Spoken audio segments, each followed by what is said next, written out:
Jack Crowley was exceptional when he came into the game and changed the game and arguably won the game for Ireland. So we are starting on his one negative, I think probably the only negative of his performance, but he Billy Burns it, like, you know, it's gone down, and like, you know, Pearl Billy Burns will be forever remembered as the guy who kicked the ball out when Ireland had the game in the balance against Wales in Cardiff. What was that, 2020? 21.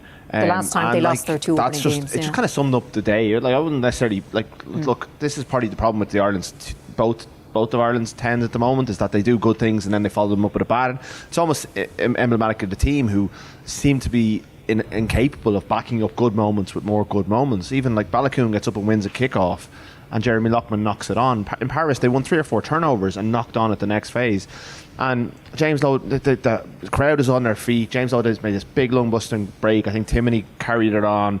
Italy conceded a penalty, and they don't deserve a bonus point, but a bonus point suddenly makes the title, as bizarre as this sounds, it makes it a possibility, or at least it could be the difference between finishing second and third, which I think is 1.5 million in prize money for the IRFU. And I'm sorry, but you have to nail that. Just like Sam Prendergast has to nail his conversions in the first half and make some of the tackles that he missed. And unfortunately, I think the muddled picture at number 10 is continuing to haunt Ireland. It's not the only issue with this team, but it's a major issue. The lack of control, I think it also affected. I thought Craig Casey didn't take a chance either. I thought the lack of control from half back in the first half, in terms of where Ireland played, was poor. They improved when Gibson Park and Crowley came on. Mm-hmm.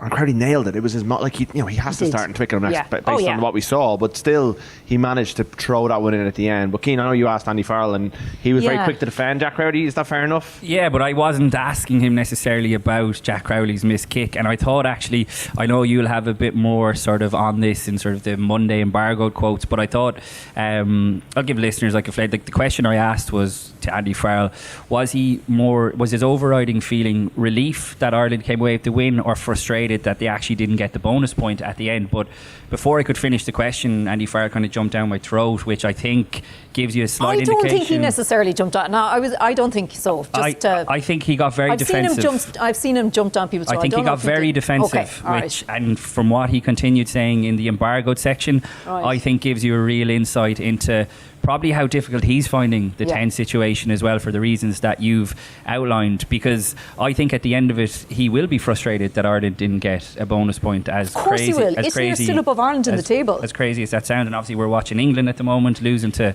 Scotland. And that probably sums up the game. But I thought, like, the ovation that Jack Crowley got when he came on was unbelievable, and I think he fed off the crowd a little bit. And I thought, like, instantly the difference that he made to the shape of Ireland's attack, like in the build-up to Robert Balakoon's try, who Andy Farrell said was one of the best tries that Ireland have scored in his tenure.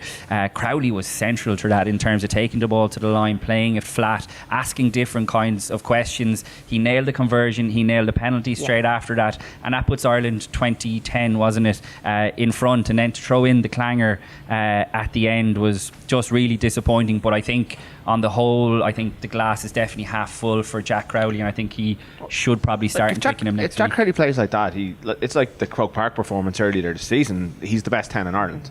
That's indisputable. The problem he's had is that since November he hasn't played that well, but he comes on and he affects a game like that, especially on the back of, I thought, a poor performance for Sam Prendergast, who looks low on confidence and looks like he maybe needs to be taken out of the team to some degree. I mean, the game changed, the momentum of the first half changed, partly because Ireland, I think, spent a lot of their energy playing a lot of rugby in the wrong areas.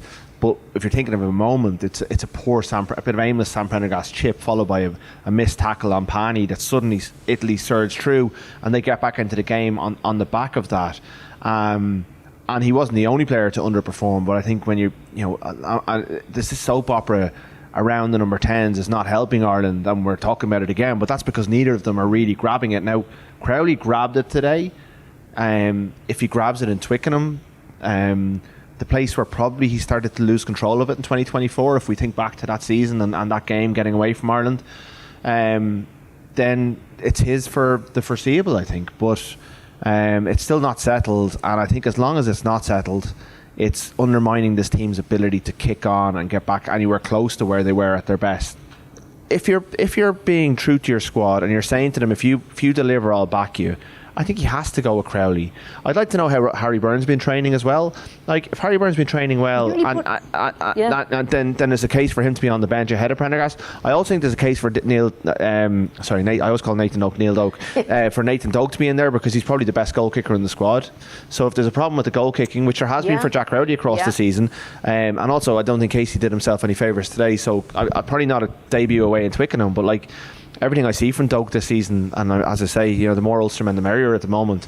He's in good form, but he's also a really, really good goal kicker. So, and if we're in an experimental Six Nations, and we're all about experience and learning, well, then we got to find out about people. The only thing is, I guess there's the Triple Crown now to be played for, and that's where you refocus your goals now, and you go, let's beat the two Celts in England, and have something to celebrate here against Scotland on the final day. Not that that's going to be in any way a foregone conclusion after what they're pulling off over in Murrayfield today. Yeah, just on the Harry Byrne thing, I think it's interesting. It's come to my head now that you've mentioned it. Andy Farrell spent so much in November bigging him up, and now he's in the squad. You haven't really heard too many mentions of him. No, I've missed him. So back to your point about how he's training, maybe he's not tearing up trees in training, because Andy Farrell was clearly keen to get him into the squad. I get a sense he might come in for the, because there's such a split now, first 3 games, second. I think he might, I always kind of thought he might come in for the second 2 games, maybe. I don't know.